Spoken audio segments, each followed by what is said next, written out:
Ya, yaitu tentang fisiologi oleh Rida. Silakan Rida. Ya, baik. Oke, selanjutnya kita ke Faal ya. Mohon izin dokter dan teman-teman, saya izin off cam dulu.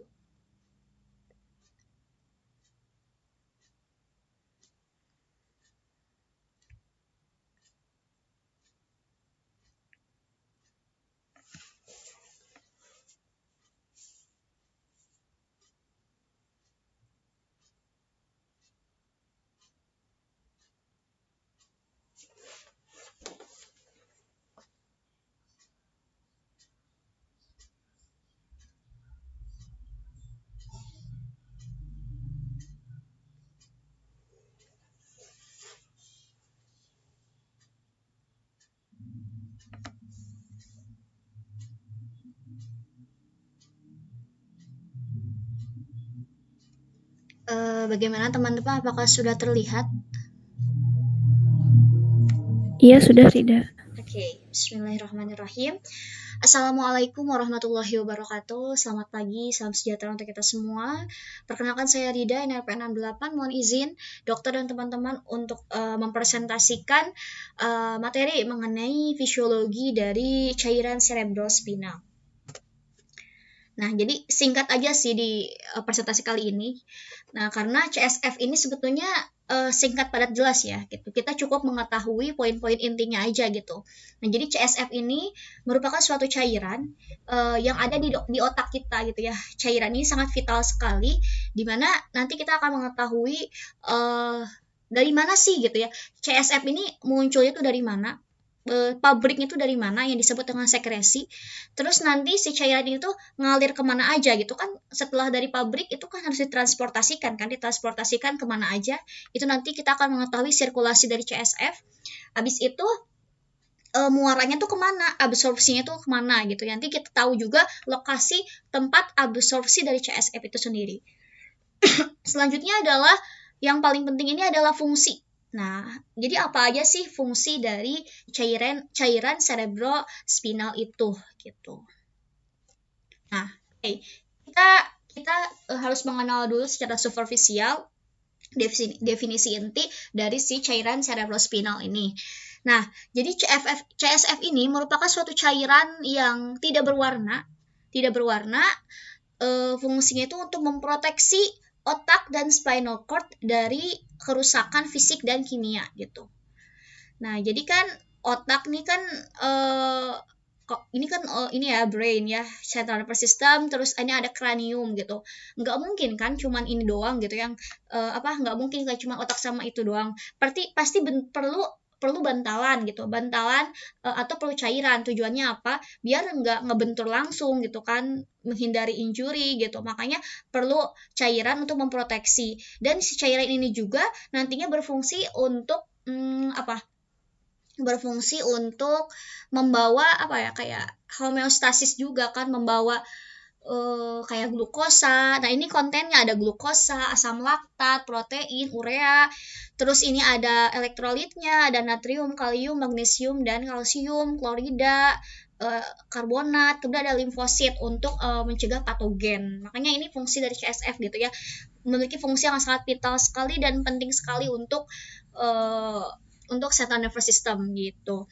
Nah, terus sirkulasinya itu di ventricle otak gitu. Nah, di anatomi kita udah pernah nanti mungkin tadi sudah dibahas juga mungkin oleh Ainia tentang ventricle. Nah, di otak ini kan ada bagian disebut ventricle. Nah, ventricle inilah yang memiliki fungsi yang sangat penting sebagai tempat pabrik pembuatan dari cerebrospinal fluid gitu ya. Jadi ventricle gitu tempat untuk terbentuknya cairan ini. Terus nanti dari ventricle disirkulasikan ke subarachnoid, kemudian nantinya lanjut ke central canal spinal cord. Nah, ini mungkin singkatnya seperti ini gitu. Nah, ini gambarannya. Nah ini panah-panah ini tuh sirkulasinya gitu. Jadi pabriknya tuh di sini ya, tempatnya tuh ventricle lateral. Habis itu dia bakalan masuk ke ventricle 3, ventricle 4, habis itu dia ke apertur median sama apertur lupa lagi. Nah, terus dia kan abis itu ya udah masuk ke subarachnoid space, ke sini, abis itu diabsorpsi lewat arachnoid granulation. Jadi granulation itu yang ada ininya, yang ada tonjolan-tonjolan seperti ini, terus nanti diabsorpsi deh masuk ke sinus venosus gitu ya. Jadi intinya si cairan ini tuh endingnya tuh tetap ya, dia masuk ke vaskular ya, masuk ke vaskular system yang disebut dengan sinus venosus itu. Oke. Nah, kita lebih detail lagi masuk ke fungsi dari CSF. Jadi fungsinya itu yang pertama sebagai shock absorber, gitu, peredam kejut ya. Tentunya cairan ini kan penting ya gitu untuk memproteksi otak dari cedera kayak gitu. Terus yang kedua ini sebagai neural buoyancy gitu. Ini tuh apa? Nah, ini untuk mencegah otak dari tertekannya pembuluh darah dan nervus kranial, untuk mencegah si internal surface of the bones itu bagian bawahnya tuh nggak tertekan gitu. Bayangin teman-teman, kan otak ini kan pasti berat ya, ada beratnya gitu maksudnya. Nah, kalau nggak ada cairan, si otak ini bakalan istilahnya tuh, bagian atas sih aman, tapi bagian bawah dia ketekan gitu. Sedangkan bagian bawah ini banyak sekali pembuluh darah dan saraf-saraf yang penting gitu. Nah, kalau nggak ada cairan, bayangin aja mungkin ketekan bagian bawahnya. Nah, itu bahaya kan. Artinya inilah fungsi cairan cerebrospinal untuk sebagai neural buoyancy gitu ya. Itu gak tahu baca gimana. Kayak gitu. Nah, yang ketiga itu lanjut sebagai membuang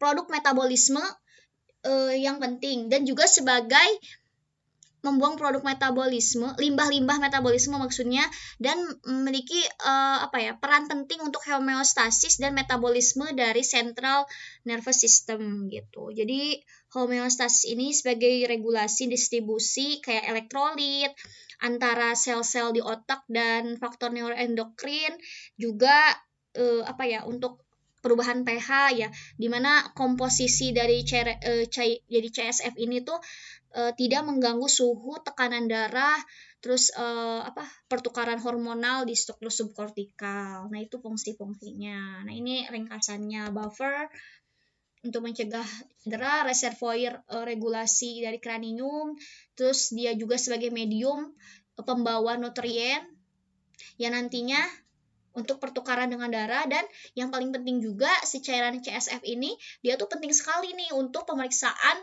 lumbal puncture kan. Dia diambil kan CSF-nya di punggung kan, daerah sekitar lupa. Itu kan diambil ya, diambil CSF-nya, terus nanti dicari tahu gitu di cairannya tuh apakah ada infeksi dan lain sebagainya. Itu kan sebagai salah satu pemeriksaan penunjang untuk diagnostik ya, untuk menegakkan diagnosa. Terus komposisinya itu dia tuh clear ya, tidak berwarna, alkalin, terus ini massa jenisnya segitu, pH-nya itu 7,33 ya, lebih rendah dari plasma, isoosmolar, dan hampir